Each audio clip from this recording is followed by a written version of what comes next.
বাফা পিঠা বানাইতে বলে কষ্ট, কিসের কষ্ট? পারে না অনেকে। বাফা পিঠা মজার বাফা পিঠা খেতে হলে সিদ্ধ চাউলের গুঁড়া লাগবে।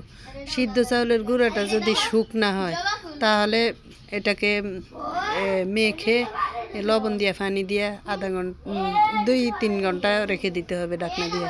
আর যদি ভিজা হয় গুঁড়া করার পরে আপনি এইভাবে চাউলের গুঁড়াটা একটু লবণ দিয়ে পানি দিয়ে এভাবে মেখে দেবেন, ঠিক ভিডিওতে আমি যেভাবে দেখেছি। এদিকে আমি গুড়টারে দা দিয়ে কুচি কুচি করে ছোট ছোট করে কেটে নিলাম। কাটার পরে ওইদিকে আমি নারকেল কোড়া লইলাম, আর এই যে এভাবে পানি দিয়ে লবণ দিয়ে আমি এটারে সফট করে একটা মেখে নিলাম।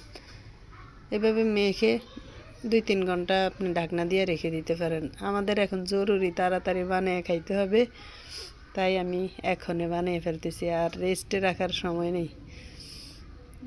এইখান দিয়ে গরম পানি বলক আসলে একটা ঝাঁই দিমু, ঝাঁই দিয়া তারপরে এই বাফা পিঠা আমি লেয়ারে বাফা পিঠাটা তৈরি করব। গুড় দিয়া নারকেল দিয়া 2 লেয়ার আবার 3 লেয়ার, যে যত লেয়ার দিতে পারেন। যত লেয়ার বেশি হবে গুড়ের আর নারকেলের তত লেয়ার মানে পিঠাটা মজা হবে খেতে। এই যে আমি যেভাবে করতেছি ঠিক এইভাবে আপনারা দেখেন, শুধু একটু দেখে রাখেন যে ভিডিওতে যেভাবে দেখেন। এখন আমি এটা বাফে দিয়ে দিব, বাফে দিয়ে তারপরে দেখবেন কি সুন্দর। এই যে আরো কয়েকটা লেয়ার দিছি, লেয়ারটা দিয়ে বেশি চেপে চেপে ভরবেন না বাটি, একদম লুজ হাতে। এই যে লুজ হাতে করে তারপরে আমি হালকা একটু চাপা দিয়েছি।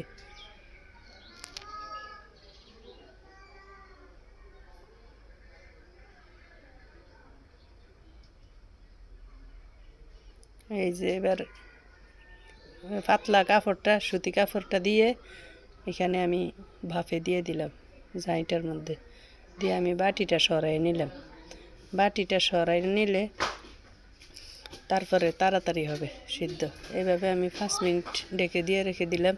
ছোটো পিঠা হলে আরও কম সময় হয়ে যায়, যেহেতু বড় পিঠা আমি এই যে হয়ে গেছে আমার পিঠা, একটু সময় লাগবে বেশি। তো আমি এবার উঠে দেখব আমার পিঠাটা কেমন হয়েছে।